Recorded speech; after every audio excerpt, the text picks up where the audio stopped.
साल 2020 के बाद जब पूरी दुनिया लॉकडाउन में थी, भारत में एक नई क्रांति शुरू हुई, ऑनलाइन स्किल सीखने की क्रांति। लोगों को समझ आ गया कि सिर्फ डिग्री से काम नहीं चलेगा, असली दुनिया में टिके रहने के लिए कोई हुनर सीखना जरूरी है। ऑफिस और ट्रैफिक में फंसे लोग अब खुद पर काम करने लगे। हर कोई अपने भविष्य को लेकर डरा हुआ था और नए रास्ते तलाश रहा था।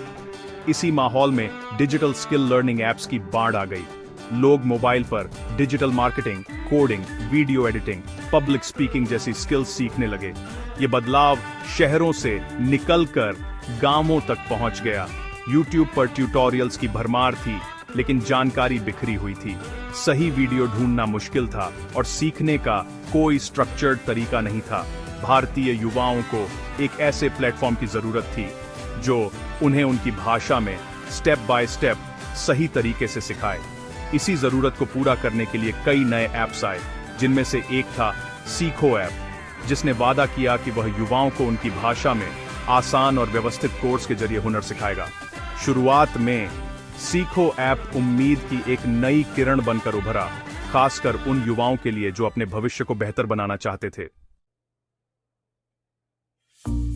2021 में जब ऑनलाइन लर्निंग का बाजार तैयार था, सीखो ऐप ने धमाकेदार एंट्री की। इसके पीछे सोच थी भारत के युवाओं को उनकी भाषा में सस्ती और आसान स्किल लर्निंग देना। उस वक्त बाकी लर्निंग ऐप्स या तो महंगे थे या अंग्रेजी में, जिससे छोटे शहरों के युवाओं के लिए सीखना मुश्किल था। सीखो ने हिंदी में सिखाने का वादा किया, जिसने करोड़ों युवाओं को आकर्षित किया।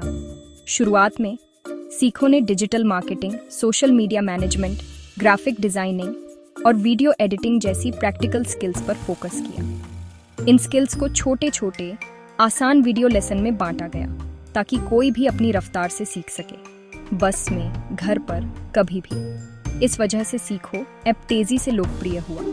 लोग एक दूसरे को रेफर करने लगे, भाई सीखो ऐप ट्राई कर, हिंदी में सब सिखाते हैं। सीखो की टीम ने आक्रामक मार्केटिंग की, जिससे उम्मीदें और भी बढ़ गईं।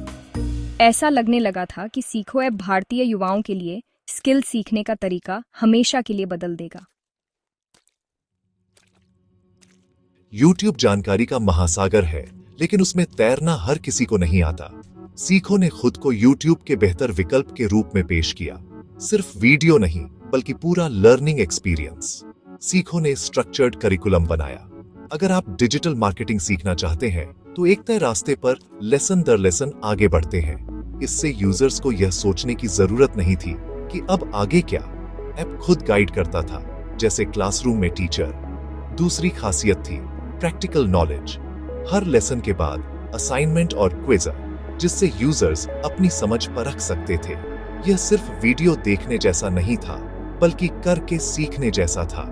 इससे वे युवा आकर्षित हुए, जो सच में हुनर सीखकर पैसा कमाना चाहते थे। सीखो ने कम्युनिटी पर भी ध्यान दिया। डिस्कशन फोरम, ग्रुप्स, जहां यूजर्स सवाल पूछ सकते थे, प्रोजेक्ट्स शेयर कर सकते थे।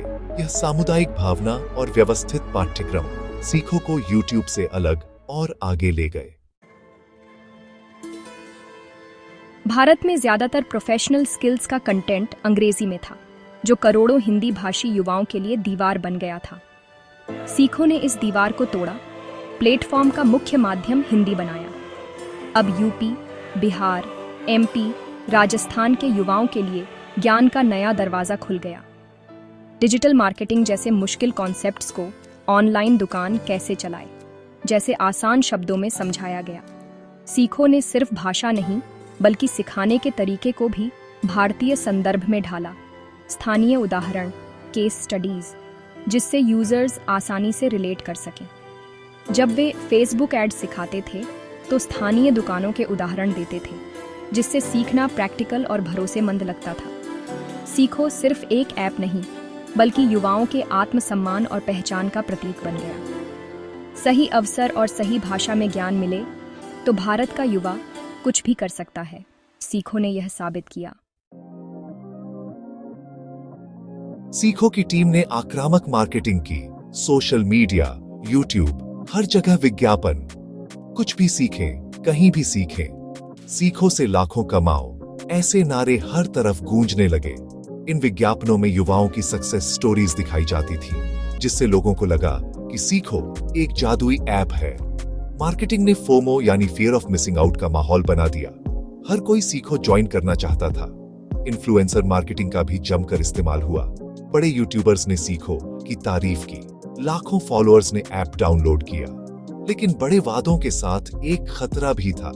जितनी बड़ी उम्मीदें उतना बड़ा प्रेशर। सीखो ने खुद के लिए ऊंचा बेंचमार्क सेट कर दिया था। अब उन्हें हर वादे पर खरा उतरना था।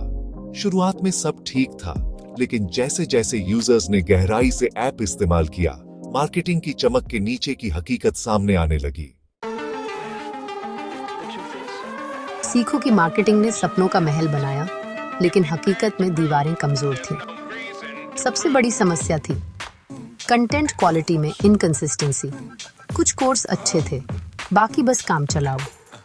कुछ भी सीखने का वादा था, लेकिन हर चीज को अच्छे से सिखाने पर ध्यान नहीं था।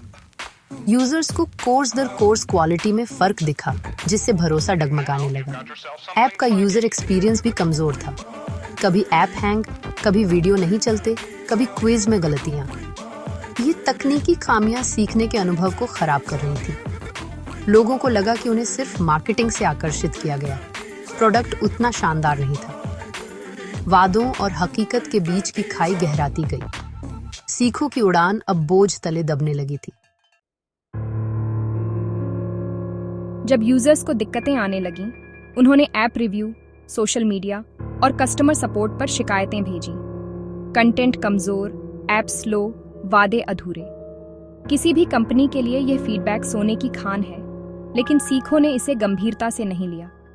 शुरुआत में शिकायतें नजरअंदाज कर दी गईं। कंपनी ग्रोथ के आंकड़ों में खोई रही। नेगेटिव रिव्यूज डिलीट कर दिए जाते या अनदेखा कर दिए जाते। यूजर्स को लगा कंपनी को सिर्फ उनके पैसे से मतलब है। जब शिकायतें बढ़ीं, तब भी कंपनी ने मार्केटिंग बढ़ा दी, प्रोडक्ट सुधारने के बजाय। इससे यूजर्स पहले निराश, फिर नाराज हो गए। सोशल मीडिया पर और सीखो एक्सपोज ट्रेंड करने लगा। यूजर फीडबैक को नजरअंदाज करना सीखो के लिए ताबूत में आखिरी कील साबित हुआ।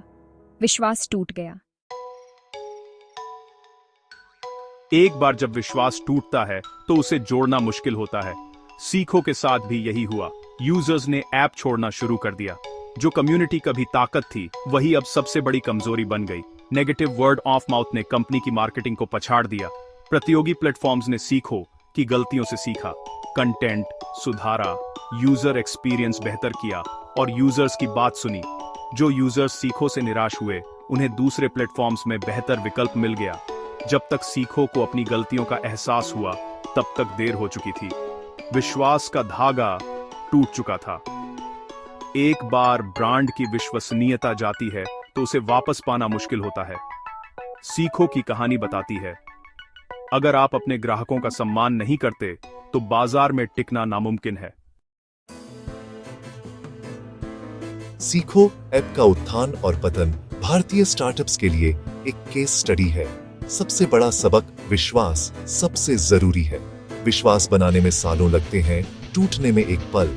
यथार्थवादी मार्केटिंग आकर्षक मार्केटिंग से बेहतर है। दूसरा सबक, अपने ग्राहक को सुनना। ग्राहक ही सबसे बड़ा आलोचक और प्रशंसक है। सीखो ने यूजर फीडबैक को नजरअंदाज किया, यह घातक साबित हुआ। तीसरा सबक, प्रोडक्ट पर ध्यान दें। मार्केटिंग कभी भी खराब प्रोडक्ट का विकल्प नहीं हो सकती। एक बेहतरीन प्रोडक्ट खुद अपनी मार्केटिंग करता है। खुश ग्राहक ही असली ब्रांड एम्बेसडर है। सफलता लंबी दौड़ है। धैर्य, ईमानदारी और ग्राहक सम्मान से ही कोई स्टार्टअप टिक सकता है। सीखो की कहानी से अगली पीढ़ी के स्टार्टअप्स को सीखना चाहिए।